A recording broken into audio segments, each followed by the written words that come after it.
Everyone thinks I'm crazy, and they don't even know about the voices inside my head. Well, it's just one voice, really. He's called Cam, and he's been with me all my life. He's the little voice that tells me what I should be doing with my life. He tells me to stop being lazy, to go to bed early, to stop judging people.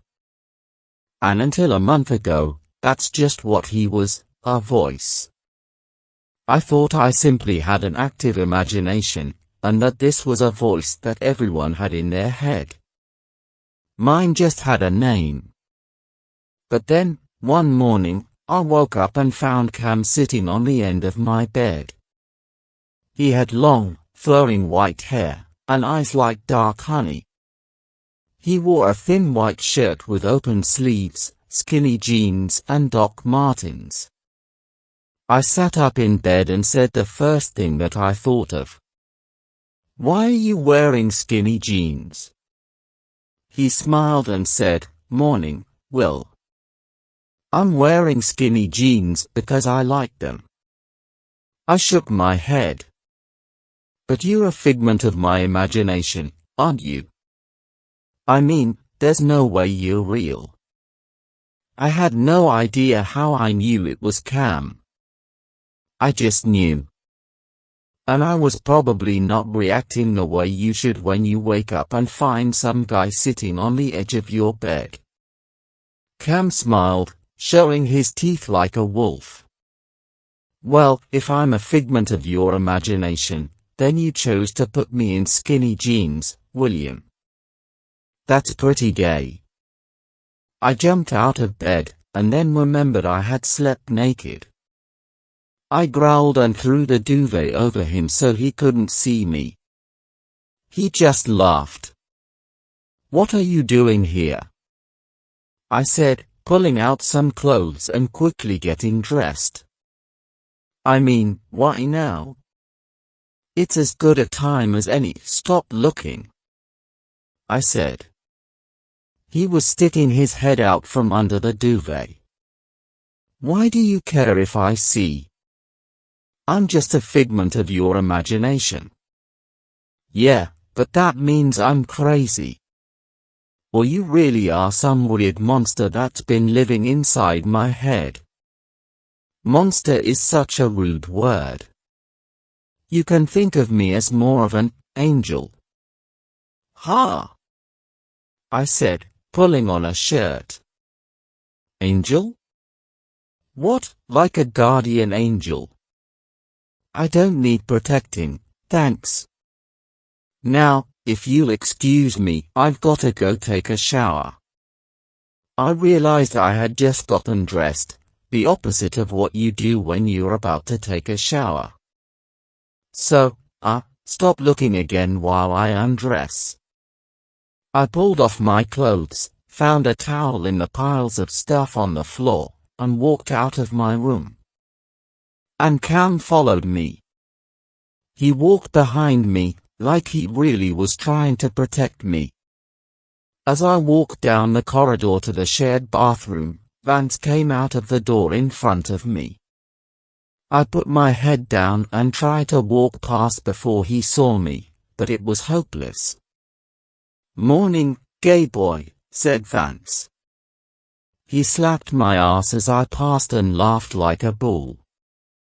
Cam just stared at him like he wanted to pull out his ribs and use them as drumsticks, but he did nothing.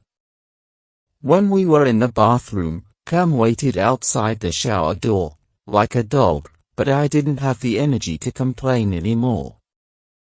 At the very least, he didn't come inside and try to rub soap on me. So if you're just gonna stand there silently while Vance makes fun of me, why are you here? I said quietly. I didn't expect him to hear over the water, but he replied, "I'm here to protect you from the real monsters, William." Over the next few weeks, Cam continued to annoy me. He followed me to class, to the toilet. Even sat patiently while I worked in the library. Not that I ever did that. I'd thought long and hard about why Cam might be protecting me. He refused to give clear answers. In the end, I came to the sad conclusion that he was protecting me from myself. I was one of the worst students in my class. I arrived late, fell asleep during lectures, forgot to hand in work, and pretty much never studied until the last minute. It wasn't like I was going out and partying, though. I came back to my messy room after class, slept for a while, and then played games on my phone for the rest of the day. Sometimes, I read a book for an hour. And then I felt so proud of myself that I didn't do it again for a week. The walls in our student accommodation were paper thin, so I knew everything that went on. I knew who was sleeping with who was taking drugs, who was actually studying. If I was the kind of person that liked gossip, I might have actually enjoyed it. The thing was, I knew my place in the world. I was the monster, and Cam should have been protecting other people from me, except he didn't have to, because I hid away from the world. I've always found it impossible to talk to others. I just think differently to everyone else. I'm not saying that because I think I'm so cool and unique. I'm saying that because, when I try to talk to people, they turn their heads to the side and look at me like a sad puppy who fell into a pot of boiling oil and lost half his fur and both his eyes.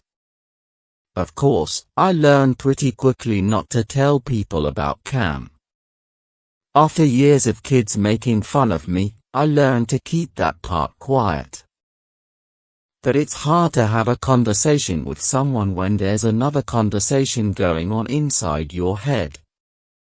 And now, with Cam literally standing next to me wherever I went, there was no way of pretending to be normal. "You should get out more," Cam said, picking dirt out of his nails.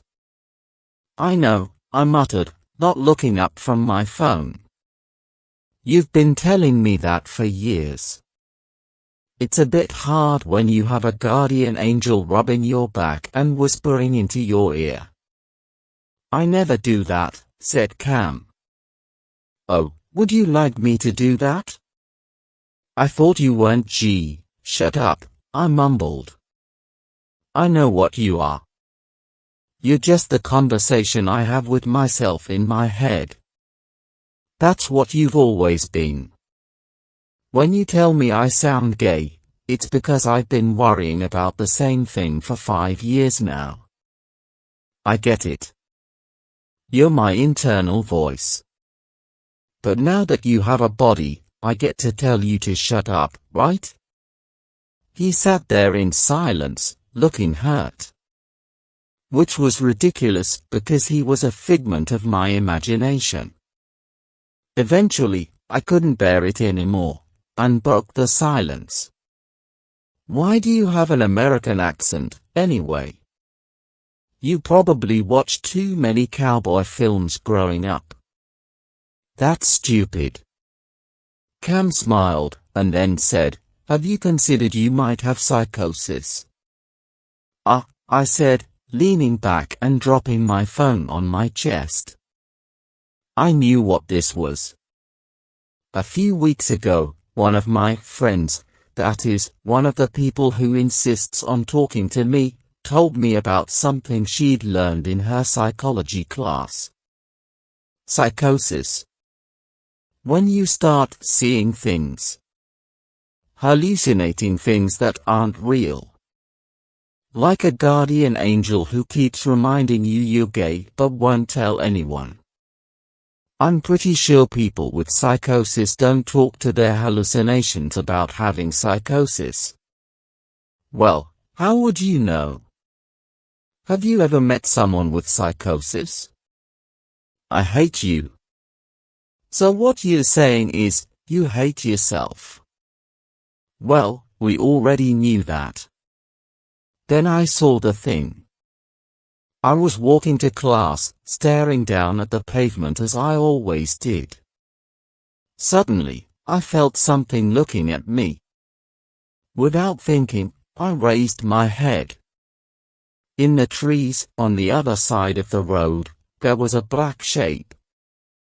It was large, at least a foot taller than me, but I couldn't make out what it was. All I knew was, it filled me with a sense of complete dread. When I looked at the thing, I saw death. I stood there, my heart as cold as ice, and the thing looked back at me. And then, in the blink of an eye, it disappeared. What was that? I whispered. Cam was standing in front of me, his arms spread out to protect me. I hadn't even noticed. It's what I'm here for, said Cam. Cam didn't want me to go to the doctor. I'd been seeing the thing every day, on the way to class, in the reflections of mirrors. Sometimes even through my window at night. I couldn't handle the feeling that creature left me with, that endless dread. I lost sleep. I became even more exhausted than I usually was. I couldn't even look people in the eye, and when someone asked me a question, it felt like my brain had turned into mud. One day, after class, my professor pulled me aside and had a word with me. I don't know if it's my place to say this, but I think you need help, William. What was his name? Dr. Hammings? I know, I said.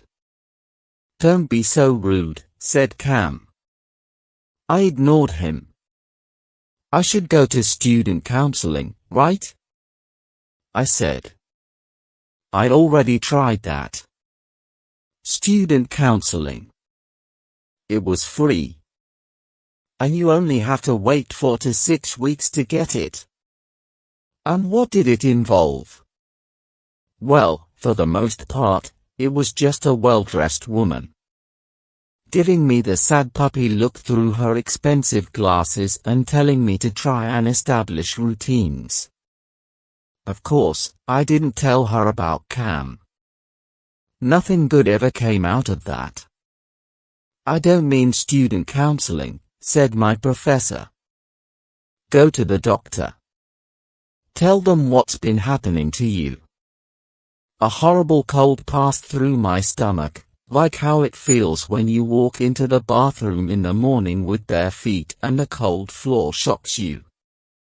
Thanks, I said, and turned to leave. Cam followed quickly behind me, unusually silent. William, he called, as I reached the door. I'm serious. I know you haven't even chosen the title for your dissertation. You can't graduate without it. I bit my lip. I had practically forgotten about my dissertation. Or rather, my brain had forced me to forget, to protect myself from the pain. Thanks, Professor. On the way home, Cam told me all the reasons he thought it was a bad idea. It's dangerous. They'll try and get rid of me, and you need me, William. He's right about you studying, but you don't need medical help. I'm here to protect you. That was odd. I knew it was a bad idea. Doctors never helped. They were just the people my mum dragged me to when she wanted to complain about all my problems. And Cam was just the voice inside my head, right? So why was he trying to convince me of something I already knew? Cam was so busy talking that neither of us noticed the thing until it was too late. I turned the corner to head down the path to my building, and it stood in front of me, just meters away. Get behind me, said Cam, stepping forward. He raised his hand in the air, and a gun appeared out of nowhere. Not just any gun, but an old-fashioned one, like from a cowboy movie. And suddenly, he was wearing a cowboy hat. "This is crazy," I said. But I stepped back. Cam held the gun at the thing. The monster just stood there, breathing in and out, but not moving. Even this close, I couldn't make out what it was. It looked like a child had drawn all over a piece of paper with a pen and then thrown it away. It had black hairy things coming out of it that refused to shine in the sunlight, and there were two bright red circles in its center that had to be eyes. "Shoot it," I whispered at Cam. But he didn't. He stood there, gun held up, and waited. And then the thing ran away, disappearing into the bushes. Cam sighed and put the gun away. My head felt like it was going to explode. I turned around and walked back along the path. "Where are you going?" he called, running after me. "To the doctor. I had to kill these monsters, whatever it took." In the end, getting medication was surprisingly easy. Whenever my mother had taken me to the doctor before, things had been different. Painful. I barely remembered what had happened, but I knew the doctors hadn't treated me seriously. I began lying to them, just so they would leave me alone. But this time, it was just me and the doctor. I poured everything out, like a jug that had slowly been filling up, drop by drop, for 18 years, and someone had finally pushed it over. They gave me an appointment with a specialist a few days later. They thought I was a danger to myself, which made the process quicker. And after I poured my story out, the specialist nodded and said that they would put me on a care plan. That involved appointments and conversations. Just like counseling. But more importantly, it involved medication, antipsychotics. I didn't care about the other parts. They would just try and shape me into a normal person, like the student counseling, but all I needed was to kill the monsters that followed me through my life. Besides, if the thing and Cam were gone, I would be normal, wouldn't I? Cam stayed quiet during the whole thing. He walked around the doctor's office, looked at the objects on the shelves like they were disgusting. He let me talk to them in peace, but as soon as I left, he spoke. "You can't do this, William. Those drugs won't solve your problems." "Why not?" I said. "The only real problems I have are you and that thing. But I'm not just a hallucination. I'm your guardian angel. Then you should have nothing to worry about. The medication only kills hallucinations. It's not that simple." I tripped on the pavement and fell against a tree. From the distance, I heard Vance laughing at me. I was near my accommodation. I ignored him. "You've never shouted at me before," I said quietly. "I'm sorry," said Cam, lowering his head. "But you can't take those pills. It's dangerous." "Being alive is dangerous," I said. "Now if you'll excuse me, I'm going to get a glass of water." Cam disappeared immediately. As soon as I'd swallowed the pill, he was gone. I almost felt sad. Almost.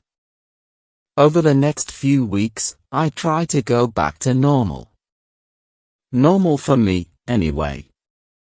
I went to class, did as much work as I could before I got tired. That happened very quickly now. It felt like there was a weight attached to my back, slowly pushing me down throughout the day. By 5 p.m., all I wanted to do was lie down and stare at the ceiling. And sometimes, it felt like my muscles were made of concrete, and every movement hurt. But the hallucinations were gone.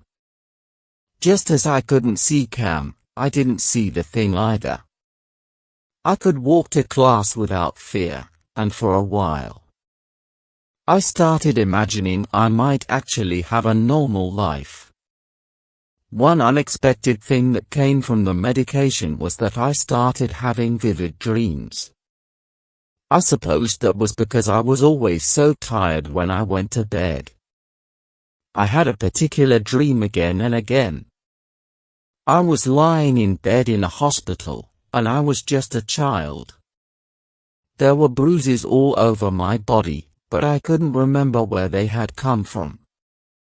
On the table opposite the bed there was a pile of toys for kids, but one stood out to me.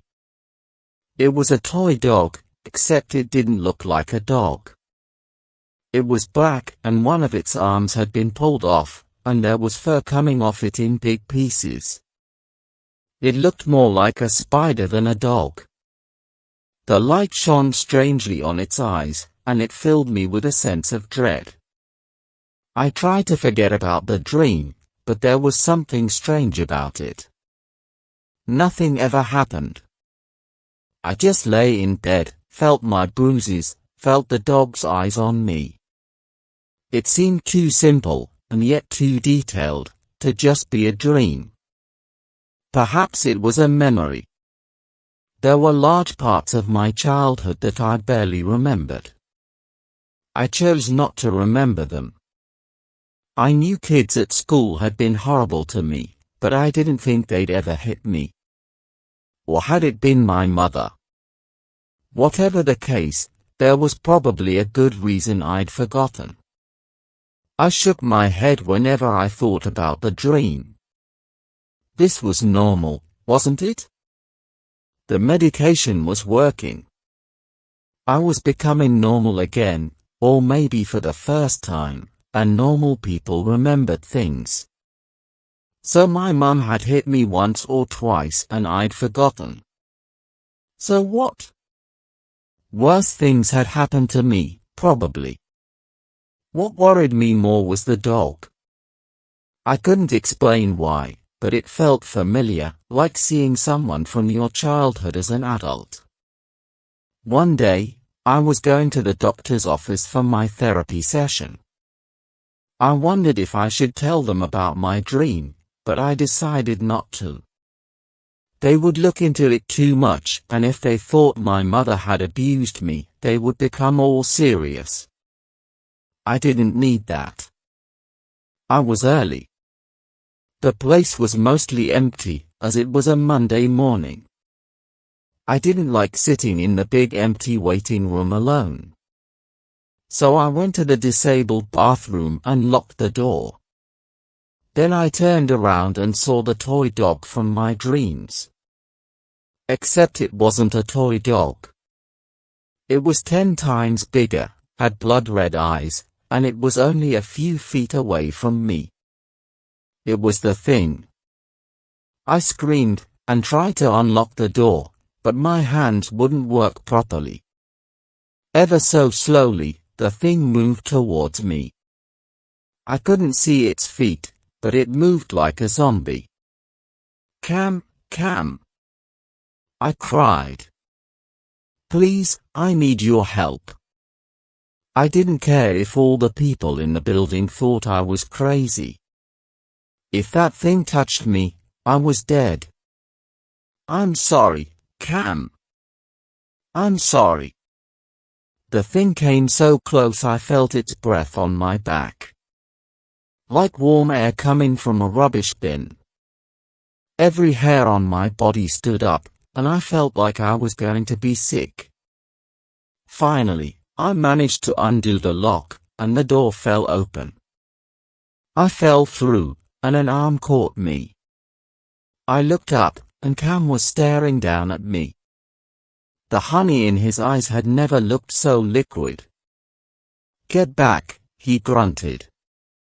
He threw me behind him, pulled out his gun, and shot at the thing. A horrible squeal sounded through the building. Black fur flew into the air, raining down like party decorations. It sounded like a dog crying, like a child screaming, like punches that would leave bruises and bruises and bruises. Cam fired again and again. And the sounds got louder, rang like bells, crashed like an old television screen. The sound reached inside me, shook my heart, pulled at my teeth. And then it stopped. I opened my eyes, and through Cam's legs, I saw the remains of the thing.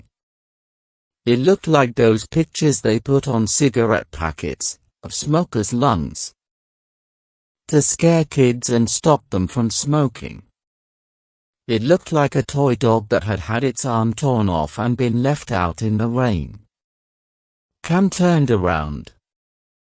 Strong arms lifted me up, carried me out of the building, and took me home. "I'm not going to tell you to stop taking your medication," said Cam, when I woke up. I sat up in bed and shook my head. "Too bad. I'm stopping." It was funny how we'd started our conversation just like that. Like he'd never disappeared. Like I never killed him. But I don't understand. "How are you here?" He gave a sad smile. "You're on the wrong kind of medication." "That's how you saw that thing, as well. When you let your doctor know, they'll change your prescription. In fact, they'll be especially worried about you. You just had a vivid hallucination. They might put you in the hospital." "No," I said firmly. "I won't tell them." Cam stared at the floor and said nothing. "Tell me what you really are." He sighed. "I'm not going to lie and tell you that I'm a guardian angel. Really, that's just what your brain decided. I suppose your mother took you to church long enough for you to think of things like that. And I'm not going to lie and tell you that I come from another dimension, that you're a hero who has to fight those monsters and save the world. So no, I can't tell you the truth, because you don't know it. You have all the answers, huh?" He smiled. "That's my William. You know, there's no such thing as crazy. Anyone who doesn't fit into society is crazy, right? Yeah, but most people don't see monsters following them around. That is crazy. Most people also don't have sexy guardian angels who protect them from the monsters." "Who said that you're sexy?" I said, gently kicking him. "You tell me. Your mind created me, and you seem to have picked the kind of man you find attractive. Also, the skinny jeans. God, I hate you. I just survived a monster attack and you're making fun of me for being gay again." Cam laughed. "Not making fun of you. You know, pretty much all the angels are gay. Do you have big sexy parties? Okay, now you're just distracting me from the actual topic of conversation." He leant over the bed and brushed my hair aside. It felt like the kind of thing a mother or father would do, except I couldn't remember my mother ever doing that. My point is, we can fight the monsters however we choose. You can take pills to try and make them go away. You can fight them on your own. You can find friends to help you. Or you can call on your sexy guardian angel to put some bullets in their brains. But you have to fight, William. Or you'll end up like that thing." I stared up into his honey eyes, and then said, "Huh. I guess you can't just be a hallucination, because that was way too clever for me to think of by myself." Cam smiled. "You're finally getting it. let me get you some water. He went and came back with a big glass. He carefully put the water down on my bedside table, next to my medication. I sat up, greedily drank the water, and threw the pills in the bin. Cam let out a sigh of relief. What, you didn't really think I'd make you disappear again, did you? Anyway, if they won't even get rid of monsters, what's the point? I don't know what I thought. I yawned and climbed out of bed, pulling some clothes on. Where are you going? Said Cam, surprised. You're still weak.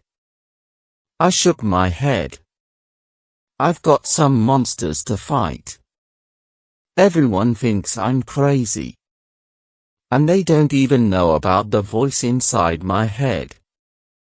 But on the other hand, nobody thinks I'm gay anymore. They know I'm gay.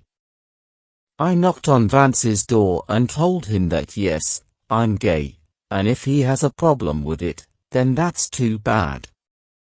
If ever he touched me again, I would go straight to the student office and report him. You wouldn't, he said, crossing his arms. I'll beat you up if you do. I smiled evilly, like a monster come to life. The difference between you and me, Vance, is that I have nothing to lose. I know you're cheating on your girlfriend, and that you take drugs in there with your idiot friends on a Friday night. I even know where you buy them. I will destroy you, if necessary, and your punches will only make it easier. Bruises don't lie, Vance. His jaw was on the floor by this point, which was good, because my courage was quickly running out. So yes, I'm gay. Get over it, or be destroyed by it. The news quickly spread around our small university, but I ignored it. I had bigger problems. I emailed my mother and told her that I wasn't coming home over the holidays. I was going to pay extra and stay in my accommodation over the summer.